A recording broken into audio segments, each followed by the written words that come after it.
Hero here from Umbra Games, bringing you a review of Fallout 4 played on PlayStation 4. I love the quote-unquote Western RPGs that Bethesda puts out, as when asked, I often claim the Elder Scrolls 3 Morrowind to be my favorite game. And I mean, really in a lot of ways, the recent Fallout series are Elder Scrolls with guns. Years ago, Fallout 3 impacted me in a way no game really had before, bringing forward these survivalist feelings that I hadn't really experienced in a game previously. So, when Fallout 4 was announced, it had me eagerly awaiting its release. The Fallout series always takes place in a hypothetical future where the world has been destroyed by nuclear war. It never changes.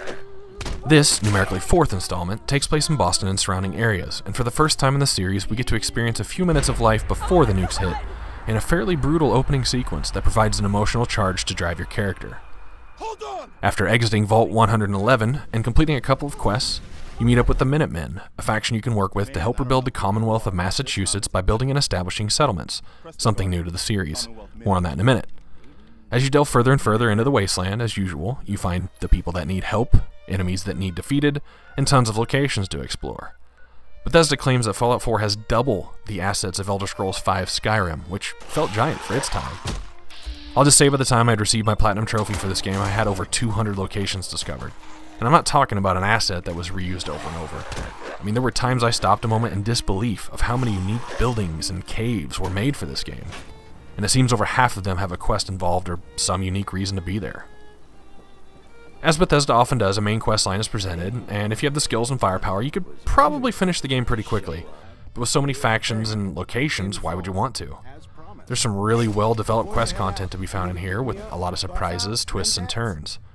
Unfortunately, also like Bethesda often does, there are some critical quest-stopping glitches, so make sure to keep a few saves going at a time, like 10.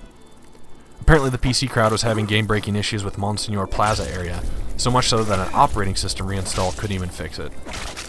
I'd already done the quest involving the Plaza by the time I heard about that, and it was actually kind of odd. I mean, no quest had really been timed before that, and the one involving the Plaza was rescuing a farmer's wife from raiders. I got the quest and just let it go in my backlog for a while. And at one point, when I was halfway across the world, I got the quest failed notification. I wasn't aware of any other quest being time-driven like that. So I loaded a previous save and tried to fast travel there, and it failed upon arrival. So I reloaded and manually ran across the map and was able to get in and rescue her with no further negative consequences. In another instance, the NPC that I need to finish the Silver Shroud quest line had been recruited as a companion, and they wouldn't give me the dialogue tree needed to finish the quest. So I was stuck with 9 pounds of quest items that I had to carry until the end of the game. So yeah, just a note, complete the Silver Shroud before completing the dig in the township of Goodneighbor. Not now. My third and final quest glitch I discovered was in trying to do some quests for the Brotherhood of Steel.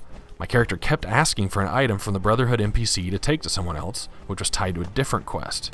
Her dialogue said she was giving me the item, but she never handed it over, and I couldn't get her to say anything else. So, if you want to check out different branches of the main quest, especially for trophies/achievements, be sure to make a good solid save at the quest Mass Fusion, just in case something goes awry for you too. The shooting in Fallout 4 was said to be modeled more closely to modern FPSs, more specifically Destiny. I read that, and I'm not completely sure what they were referring to, because while I agree Destiny's shooting feels pretty smooth, it felt like there was a high degree of auto-aim, which is not present in Fallout 4, and honestly, no assist is how I prefer it. I did read in a couple earlier reviews that people were upset by the exclusion of auto-aim, but come on, if you need help like that, I don't know, use the VAT system. That's what it's for. Work for your kills. There are all kinds of weapons that can be found and utilized in Fallout 4. I often carried multiple guns, one for each different bullet type, because at times a particular bullet could be scarce. That is, until you pick up the perk that lets you find ammo in nearly every crate or desk. Weapons can be modded like crazy in Fallout 4, which actually gives you a purpose in picking up all that junk you find everywhere. Duct tape and wonder glue are vital to every weapon mod, as adhesive can be extracted from them. Steel, fiber optics, crystal, silver, always gather as much as you can. Armor can be modded in the same way, adding additional defense against radiation, ballistic, and energy attacks. Special gear can also be found from killing legendary enemies, which even while playing normal difficulty, they started popping up everywhere towards the end of the game. My favorites I found were a combat rifle and shotgun that both fired 2 projectiles for the price of 1.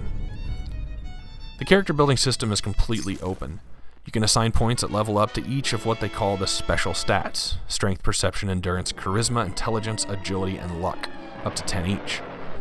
Each point in the stat gives you access to perks pertaining to it, giving you the option of up to 70 different perks, not including the ones increased by finding magazines, the bobbleheads that have returned again, or by befriending your companions. So let's talk more about building things. In each of the settlements you help create, you can go into a workshop mode and build structures, defenses, resources, furniture, and shops. The goal in each settlement is to attract settlers to them and for those settlers to be happy. Each settler needs a bed and 1 unit of food and water each. You have to assign people onto crops. Each person can collect, I think it was like 6 food. But unless you're inside of both the settler and the crop, you can't tell what they're assigned to. It's the same story with defensive posts. The people management is ridiculously frustrating. Now, I'm not sure if it's a glitch or if it's working as designed, but at times when you check the settlement status in your Pip-Boy, it will show you 0 beds and sometimes no defense, and happiness will just start declining. I mean, I could understand if you were around, the happiness could go up, but it's making it go down when you're not around? I mean, in a game with 200 locations, who's going to hang out in their settlement all the time? There's an achievement/trophy for obtaining 100% happiness in one settlement, and it appears at the time of this review, the only way to really do that is to put 16 level 3 shops in a town, litter every wall with paintings no matter how it looks. Then you have to sit in a town and sleep and walk around and then sleep and walk around for hours watching that happiness meter tick up a point or two every 20 minutes. To me, it seems the hard work was done for the Sims wannabe part. Why would they make the happiness and whatnot so frustrating?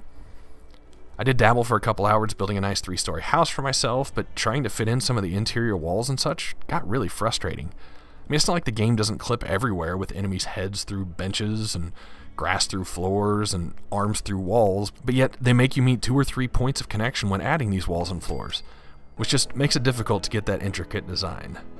But on a base level, the construction is functional, and it's quite fun adding power and lights and turrets when laying out a new settlement. I just really wish that payoff were bigger. I mean, sure, you have shops you can reliably go to fence out all the junk you just collected, but that doesn't take happiness. That just takes one guy and a few thousand bottle caps. I do like the ability to build a bobblehead display, though. They line up the bobbleheads quite nicely. There are several companions that can be found and persuaded to join you. While they all seem pretty interchangeable from a functional standpoint, there were times I couldn't believe how much was done to make them feel more real, as they would talk about a location we just discovered or respond to something I said in a conversation with another NPC. Every companion has a backstory, and the voice acting is top-notch. Each one has various likes and dislikes, and if you can take a relationship to the max level, you can unlock a unique perk permanently, which is a great bonus. I mean, if the 100% settlement happiness at least did that, it would make it more worth it. When not using a companion, you send them to one of your settlements, and even if you remember the one you sent them to, finding them there is usually a wild goose chase as well. As with Fallout 3, Bethesda has a lot of pop hits from the 1940s and 50s in its soundtrack. They can be turned on via Diamond City Radio on your Pip-Boy. These were fun to listen to for an hour or so, but after the 10 songs played multiple times, it got a little old. I switched over to the classical station for a while and listened to those tracks before finally turning off the radio pretty much for the entire rest of the game. So, is Fallout 4 a perfect game? It has its typical Bethesda glitches and bugs, but you know, that's the price you pay to give your player the freedom you want. When you can take on nearly any quest in any order, when enemies scale with you so the content stays at a consistent difficulty level, when 90% of the game itself is optional content, you're gonna have some things go wrong. I mean, the advances in shooting from Fallout 3 to 4 are pretty immense. The Bostonian environment gives a fun, unique feel. The number of enemy types have increased. Now, load times on PlayStation 4 kind of suck sometimes. The happiness level, as I mentioned, the simulation was annoying and pretty much overall pointless. So, I mean, no, Fallout 4 is not perfect, but I have yet to see a game that is. The improvements Bethesda has made are the type that we want to see, and are the type that justify a sequel like this. I spent around 80 hours with this game and never started a session not excited about what I was going to find. Fallout 4 fits into my first-person role-playing game genre, and rated as such, gets an 83 out of 100, with some points missing for some game-stopping glitches. Perhaps after some patching and updates it'd be a little higher, but I have to call it for what it is, not what it can be.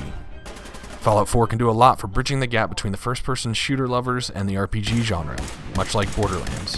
And anytime you can entice someone to play a genre they may not normally go for, it's a good thing. This is Jiro for Umbra Games. Thanks for watching.